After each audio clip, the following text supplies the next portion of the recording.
के कण कण में विराजमान परमाराध्य संसद गुरु महाराज जी के पावन चरणों में हम तो कोटि सम्मान। सत्संग में उपस्थित सत्संग प्रेमी सदात्माओं एवं जहाँ तक मेरी आवाज आ रही है सभी सदात्माओं को मैं अपना प्रणाम निवेदित करता हूँ। प्रेमी जनों, हम सब ईश्वर भक्ति करते हैं और ईश्वर भक्ति करने के लिए संतों के विचार के प्रचार प्रसार में लगे रहते हैं, क्योंकि रामचरितमानस के उत्तर कांड में कहा गया है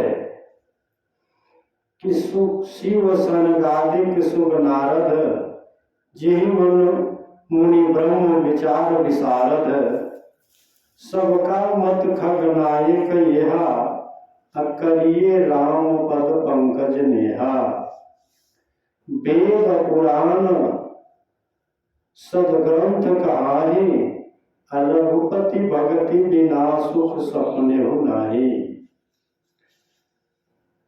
ऐसे बतलाया गया है, कमठ पीठ जामहि वरु भारा बद्या सुत काहू को मारा। बहुत सारी बातें कही गई है। पढ़े लिखे लोग जो रामायण को पढ़ते होंगे उनको विदित होगा। कम पढ़ना विशेष समझना। तो कहने का मतलब भक्ति की बातें आ रही है।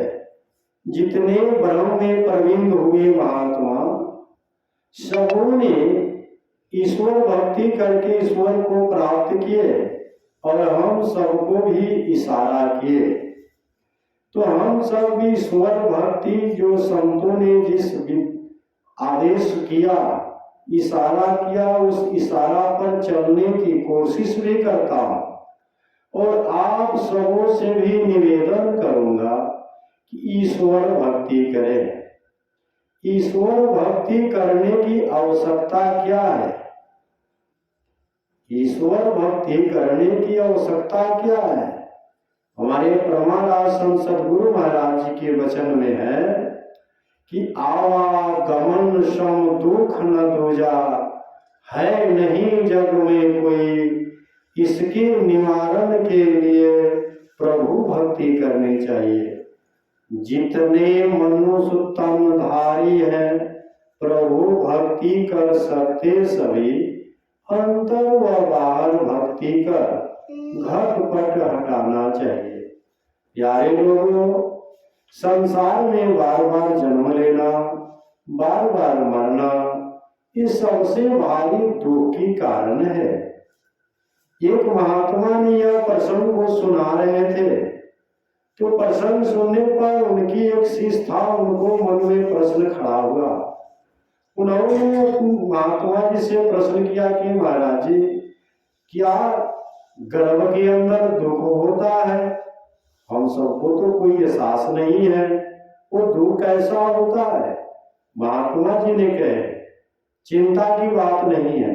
संतों ने जो वाणी कहते हैं उस वाणी पर जो विश्वास नहीं करता तो उसको प्रैक्टिकल भी करके दिखला दिया जाता है।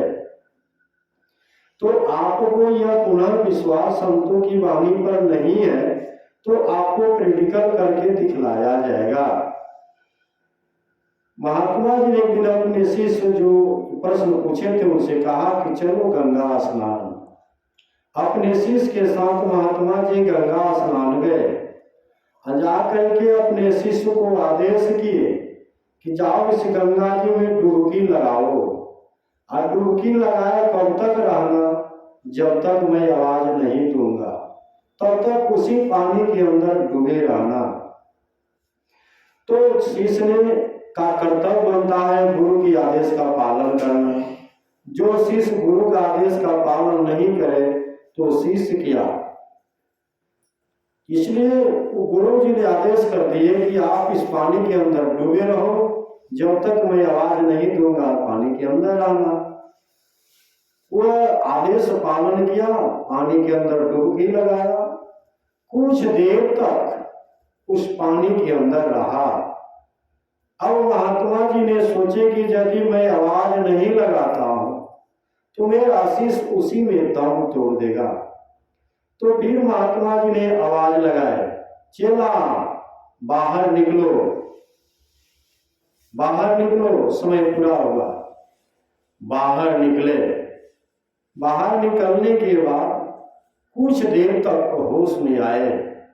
तब महात्मा जी ने पूछे कि आप पानी के अंदर डूबे थे तो क्या फीलिंग हो रहा था, क्या अनुभव हो रहा था? तो कहने लगे, गुरुदेव ऐसा लगता था कि यदि आप आवाज नहीं देते तो अब दम तोड़ देंगे, तब दम तोड़ देंगे। आपकी आवाज के इंतजार में मैं था कि कब गुरुजी आवाज देंगे, इससे बाहर निकले। अगर आप आवाज नहीं लगाते तो फिर मैं उसी पानी के अंदर दम तोड़ देते। तो महात्मा जी ने कहा, देखो तूने मुझसे एक बार कहा, पूछा था कि क्या गर्भ के अंदर में कैसा दुख होता है। तो जैसे तूने पानी के अंदर बेचैन थे कि कब बाहर निकले, कब बाहर निकले, उसी तरह जीव जब माँ के गर्भ में रहता है, चाहे मनुष्य के गर्भ में रहे या पशु के गर्भ में रहता है तो दुख होता है। आपको पता है, सब लोग इस बात को जानते होंगे।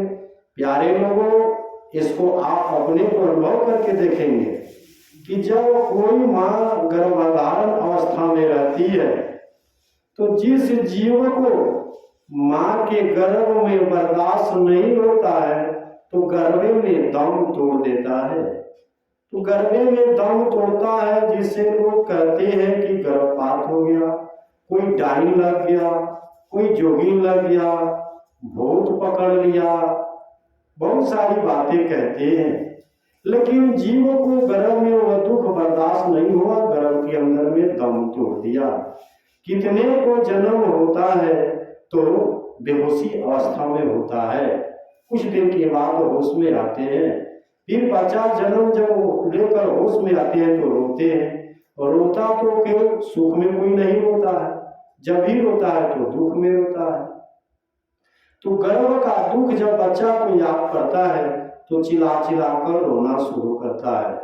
प्रेमी जनों, कहने का मतलब कि गर्भ में ऐसा ही दुख होता है। अगर किसी को 1 घंटा के लिए या दिन भर के लिए किसी लेट्रिन या बाथरूम में बंद कर दिया जाए तो क्या बर्दाश्त होगा, रहा जाएगा? और जबकि 9 महीना दिन गर्भ के अंदर में बंद रहते हैं, कितना कष्ट होता है। इसी कष्ट को निवारण करने के लिए और महापुरुषों ने बतलाए हैं कि हजारों भिक्षु का डंक मारने का जो कष्ट होता है वो मात्र शरीर छोड़ते समय, जीव जब शरीर छोड़ते हैं तो हजारों भिक्षु को डंक मारने का जो कष्ट होता है वो जीवात्मा को शरीर छोड़ते समय होता है। तो प्रेमी जनों, शरीर हम लोग नहीं है, शरीर में हम लोग रहने वाले हैं जब तक हम ईश्वर भक्ति नहीं कर लेते हैं। इसलिए हमारे परमाराध्य सदगुरु महाराज या चाहे रामचरितमानस के माध्यम से जितने ब्रह्म में प्रवीण हुए महात्मा सबों ने कहे हैं कि बगैर ईश्वर भक्ति किए हुए जो है जन्म मरण की आदि रोगों से हम लोग छुट्टी नहीं पाएंगे। ईश्वर भक्ति करने के लिए ईश्वर के संबंध में जानना होगा। ईश्वर किसे कहते हैं, ईश्वर स्वरूपता कैसे है, ईश्वर की प्राप्ति कैसे होगा, कहाँ होगा, इस सारी बातों को जानने के लिए संतों का संग करना होगा। क्योंकि नवधा भक्ति में भगवान राम पहले संतों की संग करने की बातें कहे हैं। इसलिए ईश्वर भक्ति करने के लिए पहले संतों का संग करो।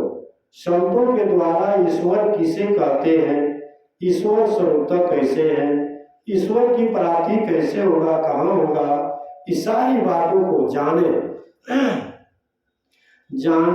करके तब ईश्वर भक्ति करें।